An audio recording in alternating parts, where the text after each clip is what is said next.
Selamat datang di Lentera Merah, sebuah podcast di mana kita berbagi cerita, pengalaman, dan juga kisah. Ini adalah lanjutan dari cerita pertama kemarin yang berjudul Balai Desa Merah. Sebelumnya kita mau terima kasih sama sang penulis, yaitu orang dengan username Achanyoe di Kaskus yang telah mengizinkan kami untuk membacakan ceritanya. Dan langsung saja, Balai Desa Merah bagian 2 dimulai setelah yang mau lewat satu ini.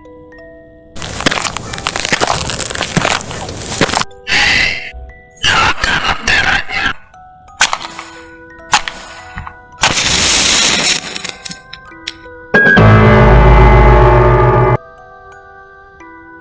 Malam hari, setelah kejadian sore itu, aku tiba-tiba terbangun di kamar. Saat itu badanku terasa lemas sekali. Maksudku, seperti habis dipakai bekerja seharian. Aku duduk melihat sekeliling ada kembang-kembang yang biasa dibawa orang untuk ziarah ke kuburan di sebuah mangkok putih. Aku juga mendengar suara orang yang sedang berbincang-bincang di luar. Ingin rasanya aku berjalan menghampiri orang-orang di luar, tapi tubuh ini masih sangat terasa lemas. Aku kembali rebahan di tempat tidur sambil mengingat kejadian sore tadi. Aku masih bisa menggambarkan setan yang sempat memegangi tanganku. Aku masih bisa merasakan dinginnya tangan Indra, salah satu hantu penunggu balai desa. Aku masih bisa mengingat kaki yang dagingnya melepuh. Terlihat jelas tulang kakinya, wajah yang hancur dengan mata yang hampir keluar. Baju SD yang kotor dan penuh darah. Tiba-tiba saja, aku kembali merinding. Takut sendirian di kamar, aku mencoba memanggil nenek. Tapi ada kejadian aneh saat aku mencoba memanggil nenek. Suaraku sudah cukup keras padahal, tapi nenek dan paman tak kunjung datang. Aku mulai merasa ada yang tak beres. Tiba-tiba saja, ada yang mengetuk-ketuk jendela kamar. Serasa mau copot jantungku saat itu. Suasana ganjil lagi, sendirian di kamar. Memanggil orang-orang, tapi tidak ada yang mendengar. Dan tiba-tiba jendela ada yang mengetuk. Aku mencoba untuk bangun. Namun, badan yang lemas dan kepala yang terasa berat membuatku susah untuk bangun dari tempat tidur. Aku mulai berkeringat. Ketukan di jendela semakin keras suaranya. Aku sudah pasrah untuk apa yang terjadi selanjutnya. Aku hanya bisa menutup mata. Takut ada sosok menyeramkan tiba-tiba muncul di hadapanku.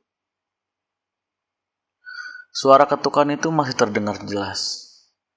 Namun perlahan-lahan suara ketukannya mulai melemah dan seketika hilang sama sekali. Aku merasa aneh, suara ketukan itu hilang begitu saja. Namun, aku mencoba berpikir positif. Mungkin saja gangguan itu sudah hilang. Belum lama, aku merasa lega karena suara ketukan jendela hilang. Tiba-tiba saja, ada suara yang memanggil-manggilku. Seperti suaranya ada di luar, di belakang jendela.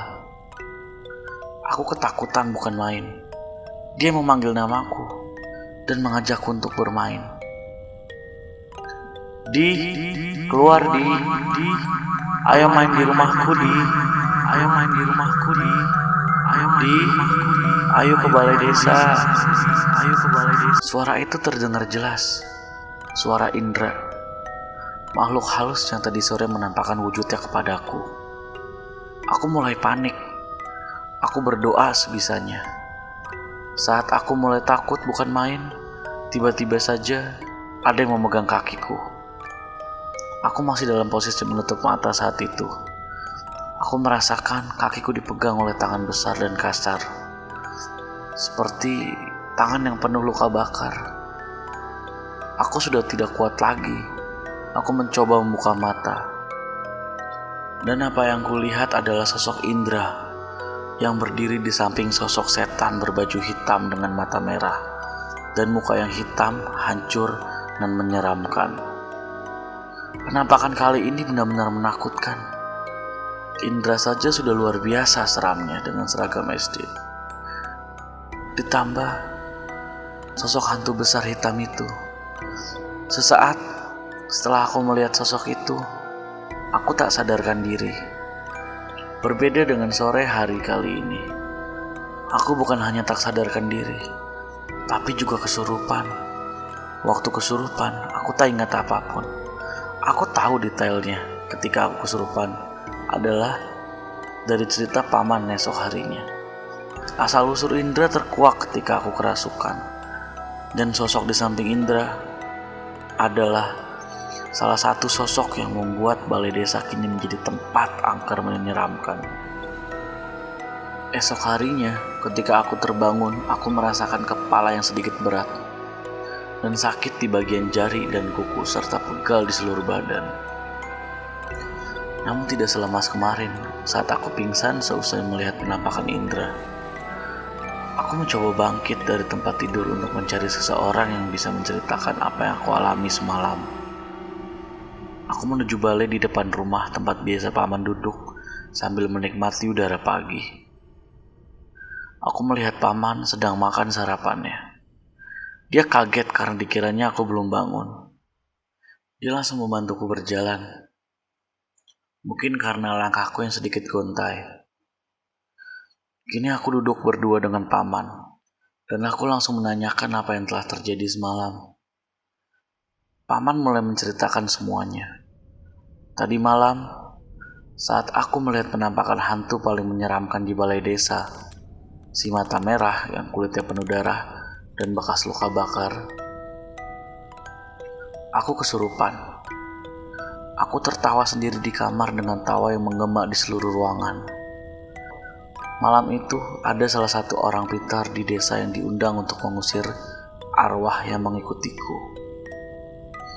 Dia dan paman langsung masuk ke kamar untuk melihat apa yang terjadi. Kata paman, saat aku kesurupan, mataku memerah dan melotot sampai bola mataku ingin keluar. Merah di bagian putih mataku, kata paman. Lalu aku melompat-lompat di kasur dan mencakar-cakar tembok seperti ingin memanjat tembok. Mungkin itu kenapa kuku dan jariku terasa sangat sakit dan membiru keesokannya. Dukun yang dipanggil nenek bilang ke paman dan nenek kalau aku sedang dirasuki setan dari balai desa. Lalu dia mencoba membantuku terlepas dari setan itu. Dukun itu mengeluarkan mantra dari bahasa Jawa yang paman tidak ingat semua. Hanya sebagian kecil saja paman bilang kalau dukun itu membaca mantra menyebut Prabu Siliwangi. Lalu setelah membaca mantra, dukun menyuruh paman menangkap aku agar aku tidak terus mencakar-cakar tembok. Paman mencoba menangkapku, sempat kena cakar di bagian kuping. Namun akhirnya dia bisa menangkapku, walaupun untuk mengunci tubuhku, paman sedikit kesulitan karena tenagaku yang sangat kuat waktu itu. Padahal biasanya membawa beras 5 kilo saja aku kesulitan. Tapi malam itu paman susah payah memegangi badanku. Dukun itu kemudian menyemburkan air ke muka beberapa kali sambil terus membaca mantra. Saat itu, kata paman, aku teriak-teriak dengan suara yang sangat serak sambil berkata dalam bahasa Jawa kasar, "Aja ganggu, nyong pengen cukut bocah ki." Artinya, jangan ganggu, saya mau ambil anak ini. Aja ganggu yen pengen orang mati kabeh. Jangan ganggu kalau nggak mau mati semua. Dukun itu kemudian juga berkata, "Aja ganggu bocah kie. Bocah kie orang ngerti apa-apa. Metuh kowe sekang bocah kie. Aja ganggu. Melas. Jangan ganggu anak ini. Anak ini nggak tahu apa-apa. Keluar kamu, jangan ganggu, kasihan. Aku terus berteriak kencang, sampai semua tetangga keluar waktu itu. Padahal jarak tetangga terdekat sekitar 5 meter dari rumah. Dukun itu terus membaca mantra dan terakhir dia mengeluarkan sebuah keris yang ditempelkan di leherku. Aku berontak semakin kencang. Paman sampai terlempar. Tapi dukun itu memegangi dagu dan terus menempelkan kerisnya. Aku berteriak sambil berkata, "Sing ganggu bakalan hancur." Dukun itu membalas, "Aku ora wedi, metu kowe." Aku gak takut, keluar kamu. Setelah berteriak-teriak, dukun itu meraup wajahku dari dagu sampai rambut. Dan akhirnya, setan itu baru bisa keluar dari tubuhku. Aku pingsan dan dibawa ke kasur. Setelah disembur beberapa kali, semua orang mulai meninggalkanku di kamar sendirian untuk beristirahat. Lalu paman dan nenek menanyakan keadaanku dengan dukun itu. Kata dukun itu, aku sudah tidak kenapa-kenapa, tapi mungkin masih akan terus diganggu karena hantu balai desa menginginkan aku untuk jadi budaknya di balai desa. Kata dukun itu, Indra adalah salah satu budak yang diambil penguasa balai desa itu. Makanya, aku pasti masih akan terus diganggu sampai aku bisa mati dan kemudian menjadi budaknya. Setelah kejadian kesurupan malam itu, dan aku tahu kebenaran yang sebenarnya tentang sosok Indra dan setan bermata merah yang penuh luka bakar itu, aku jadi agak parno kalau kemana-mana sendirian. Gimana gak parno? Orang kata dukun itu, aku bakalan diganggu terus sampai aku bisa jadi tumbalnya.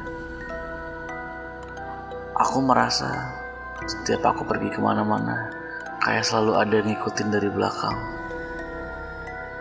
Aku jadi gak berani terus sendirian. Ke kamar mandi malam-malam juga harus dianterin. Seminggu ini aku benar-benar parno untuk kemana-mana dan selalu minta diantarkan. Gak berani keluar kalau udah maghrib.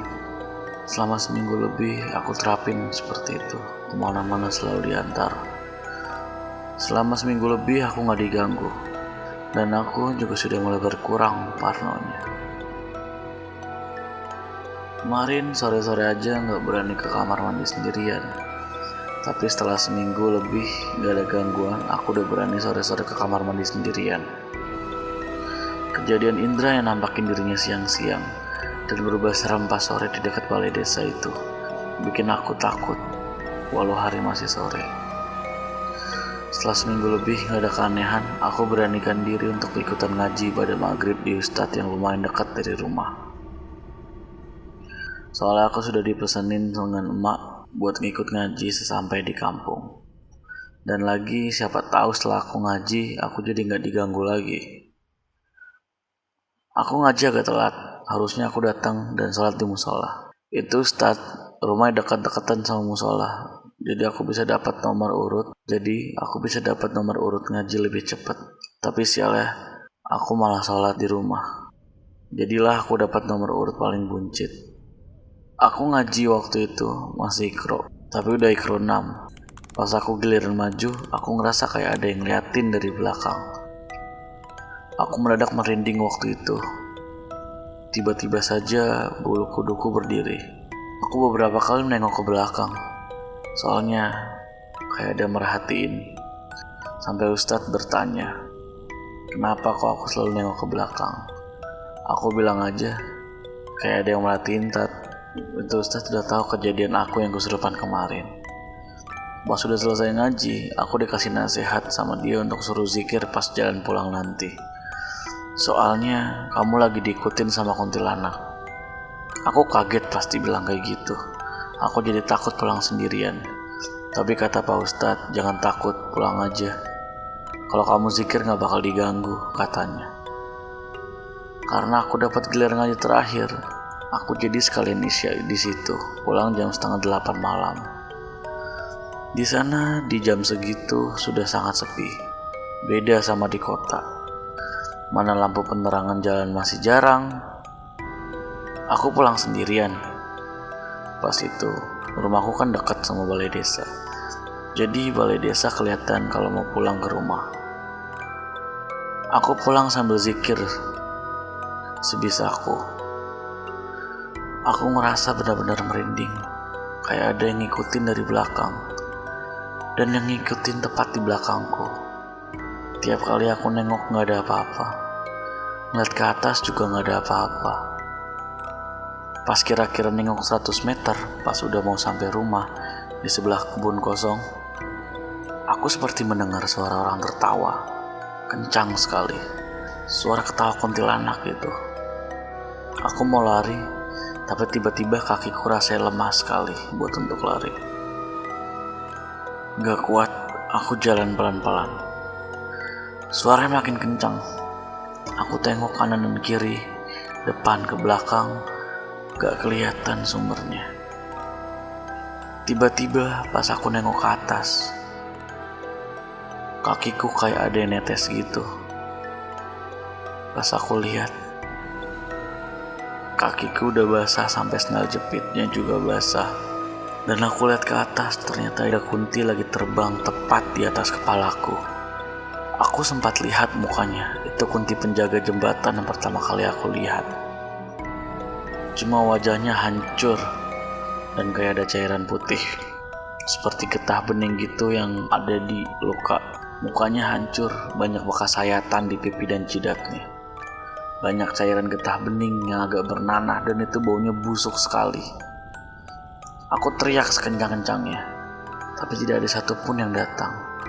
Ya, maklumlah, rumah paling dekat jaraknya sekitar 20 meteran. Itu kunti terus-terusan ketawa. Aku cuma bisa merem, tapi karena bau busuk itu, aku sempat mau muntah. Gak lama, aku lemes. Pas aku rasanya mau pingsan, tiba-tiba ada yang teriak.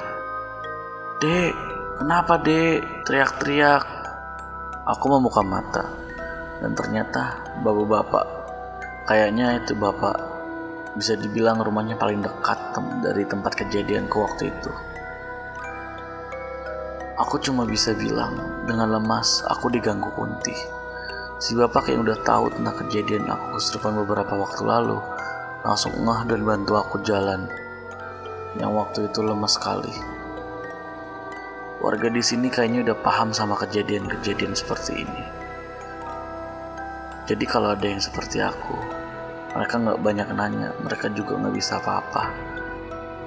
Cuma bisa bantu sebisanya aja. Akhirnya aku sampai di rumah. Paman waktu itu lagi gak ada, dia lagi merantau ke Jakarta. Ya, untuk Balai Desa Merah bagian 2 cukup sampai sini. Oh iya, ada sedikit spoiler nih. Selanjutnya bapak-bapak yang nolongin aku nyeritain kisah kasus teror yang menimpa saudaranya yang akhirnya gila karena sering diganggu jin balai desa. Sampai jumpa dan sampai bertemu di Balai Desa Merah bagian 3.